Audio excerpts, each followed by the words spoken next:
Hi guys, Jessie from the Scrappy Sisters. So today I'm doing a little bit of a scrap lift of a layout that Adele from Inky Quill has done. I'm sure you've all probably seen it, but what she does is she gets a big stencil and she then puts like a bowl or a plate in the center of the page. And I didn't have a big gigantic stencil, so I decided I'd give a go at making one of my own. So you can see I've got the hot glue gun. And I've just done heaps and heaps and heaps of circles. And then, different to what Adele did, Adele then did her texture paste and things like that. I'm just going to spray it on because I wasn't 100% sure how the hot glue gun stencil would work. I saw it on a few of those sort of crafty links and things that get put onto the YouTube channels and onto Facebook. And I just wasn't 100% sure how well I thought it would go. So I'm like, I'm not going to fiddle around with texture paste in case it's a disaster. I'm just going to use 4 or 5 different colors of Heidi Shine and just see what happens. And I was really impressed. Small confession, I did mess up my stencil a little bit, not a huge amount, but I didn't want to pull it off until it was dry. So I got the hairdryer to then start drying it, and of course that started melting the hot glue gun. So just be wary of that. It probably would have been fine to pull up the stencil while it was wet, or I could have been not impatient and just let it dry on its own, but I was impatient, and so I used the hairdryer a little bit, and that caused a little bit of smudging because then I panicked and then quickly tried to like move it and I smudged it a little, but I was actually really impressed with how it came out. And I ended up covering the big smudges with the photos that I'm using in the layout, and so that was awesome. So I was really happy, and I definitely will try this again. Maybe not with a stencil quite so big. I did a full 12 by 12 stencil and it took a lot of hot glue, one of those like super long hot glue gun glues. It pretty much took the whole thing. So yeah, but definitely I recommend giving this a try because it did work well. So I've got 3 square photos in this layout that I'm using. They're about 4 by 4, I think, and they're from when I went to Vietnam just recently in April for a wedding. And they're just some silly pictures of my partner and I at the wedding or before the wedding and just all organised for the wedding. My partner was best man, so it was a pretty special wedding for us to attend. So yeah, just working out which colours I want to use to back these, and then once I decide on that final selection there, I do that off screen because you don't need to see that. So I did the beautiful blue flowery paper, then the light purple lavender colour, and then the dark purple. And this is a Kitaholics kit that I'm using. I just cannot for the life of me remember which month, like at all, even a little bit. So sorry about that. Hopefully someone else knows what month it is. And so everything I'm using, apart from obviously the background, is from that month's Kitaholic kit. So I decided I wanted to use the thickers that said my love. So corny, so, vomit. But because this is my first year of doing a full family album, I haven't actually made very many 12 by 12 layouts of myself and my husband, or just myself or just my husband, or anything like that. All my layouts have been of my son, so I'm kind of loving being girly and being overly romantic and stuff like that, because I haven't got to do that yet and use all those beautiful girly colours. And this isn't even that girly. I perfectly would have been fine for a layout of my son. I just loved the colours and thought it matched well with the wedding photos, because the bride, is totally massively a purple person. I don't think she owns an item of clothing that is not purple. And so the boys were in purple shirts and the bridesmaids were in purple bridesmaid dresses, and she had purple shoes on and her flowers were like purple and pink colours. So you can see there that the middle photo is us holding the centerpiece, and that's got the beautiful purple colours.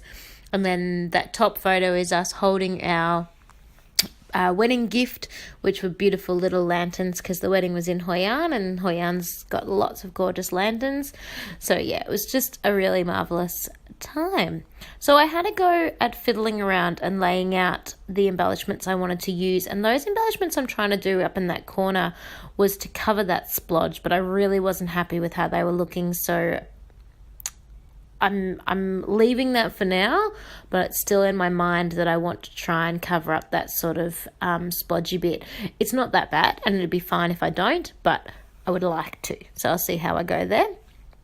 So I'm just having a play with all the different embellishment pieces in the layout that I would like to try and use. I'm sort of keeping it very similar. All three of the photos have something like a word sort of underneath it, and the flowers I like, and I'm simple because the background is so busy and sort of uniform, and because there are 3 photos, things are happening in threes a little bit anyway. So I decide I want to back up my photos on pop dots, on thickers, on dimensionals. So you can see a massive splodge there. Sorry, got a bit distracted. So the photo was definitely going over that big top splodge. And then there's another reasonable size splodge on the left that I really wanted to cover as well. Anyway, so I decided to pop up my photos on dimensionals, and I'm super glad I did because I really love the effect it had, but it did make putting on my thickers and putting on like embellishments and stuff that little bit harder, because everything needed to be up on dimensionals then, or I had to put it under the photographs, which you'll see a little bit later, to have it sit flat or to have it sit without falling off. So I'm just popping up the photos. I don't put too many foam dots on because I don't have a huge amount, and I want them to last a little bit longer. I have got some like foam letters that were like a really cheap kids pack that you might have seen in some of my other YouTube videos that I've started using to be popping up things as well. They're a little bit harder because they're not stuck on both sides, but it's really not that difficult to put a little bit of double-sided tape on them. So yeah, popping these up. Please, if anyone else has given a go to making a stencil out of hot glue gun or something like that, please, tell me down below so I can check yours out. I'd love to see some other designs and some other ideas. I just kept it really simple by doing circles in this one because I didn't know if it was going to work, so I didn't want to do anything too like extravagant or time consuming because I just really wanted to give it a go and hope for the best. And obviously I was a little bit confident because I did a full 12 by 12. If it wasn't going to work, that was a lot of hot glue gun to waste, but I thought surely it has to work a little bit, and yeah, I was very happy with it.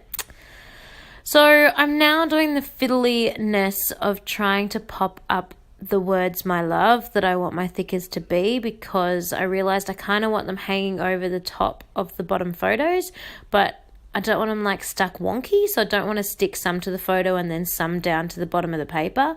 So I'm cutting my foam dimensionals into like quarters and halves and all of that to try and like hide them behind the thickers because they're white and the thickers are black, and I don't want them to be like really noticeable. And oh, it was so fiddly. So I think I'm about to stop and cut this so that you don't have to sit there and watch me do all the other letters, because it took a little while to get that all finished and all laid out nicely. It was worth it, but all those little things, it all takes time, doesn't it? All the things that you don't have to do, but they just add that little bit of something special. So there you go. I've chopped that out and I'm moving on now. So just laying down the rest of my embellishments how I had them before and getting those all stuck on, because I was quite happy with how those original ones looked. And then once I stick those on, which I've done, I just cut the screen. I am then having a look at the thickers to see what other things I can get. Oh, and I decided next to that big black love heart, I actually would like a different love heart. So I get out my collection of stamped out things and I've got some stamped love hearts already. And the one I end up using isn't even a punched love heart. It's one from a collection that I'd already added to my stash, but I just thought the colour of it was great. And then I realised, I know, I can cover that big splodge up the top using some more hearts. So I cover up those splodges with some more hearts.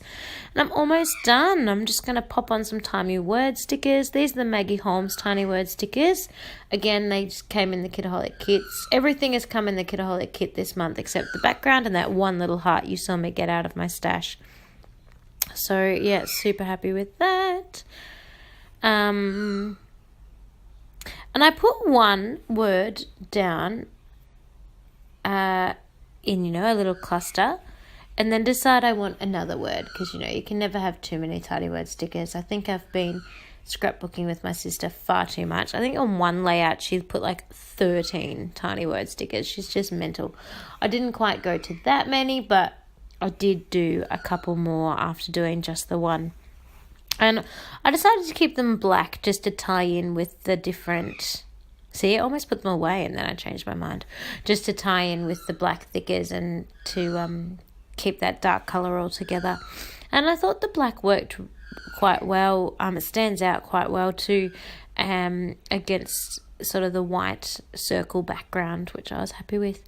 And I'm almost finished. I wasn't 100% thrilled with how the circle was looking. It looked really stark and really white, which is such a silly comment because obviously that was the whole point. That's why I blocked it out.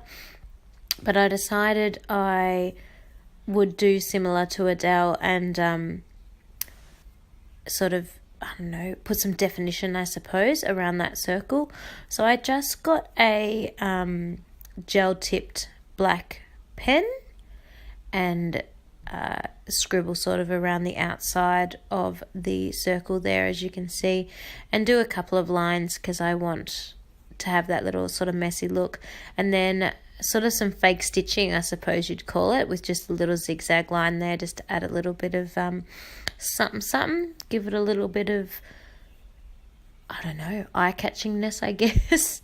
It was tricky getting in between all the letters. Obviously, if I knew I wanted to do that, I would have just done it right from the start. Excuse me. So that I didn't have to try and get in between all the letters, but I didn't know I wanted to. And there, I think I am done. So there will be some close-ups to show you. And yeah, I was really, of course, can't finish without a little bit more Heidi Shine. So just some gold Heidi Shine splodges, just covering up the photos because I'm notorious of splatting onto the faces of my photographs. And even though you can rub it off if you're quick, it's just better if you don't. So I thought I would cover up the photos. And then, yeah, so after I do these Heidi Shine droplets, I have got some close-ups so you can see a bit better the how the stencil worked, but I was really happy with it. So hopefully you all give it a go, and yeah, please comment down below if you do so I can check out your page and see how yours turned out. So thanks very much guys for watching. I will just rave on a little bit longer until the end of the clip, but we are so close to the finish now. Hopefully Katie will put up some more videos soon. You're probably sick of the sound of my voice. She should be just about finished her thesis. As I do this, which is like a month ago, this video is about a month old now, I think. She was submitting her final draft, so fingers crossed that draft gets checked over quickly and she can make the changes she needs, and hopefully you'll be seeing a bit more of her around soon. I don't know how she does it. I could never do a thesis. That would just be, too hard for me. No way. But she is amazing, as we all know. So, yes. Don't know what I'm doing now. Sitting here staring at my layout, maybe. There we go. Here are some close-ups. So you can sort of see there that the thickers of the My Love have been raised up, and you can a little bit see the white underneath, but that's okay.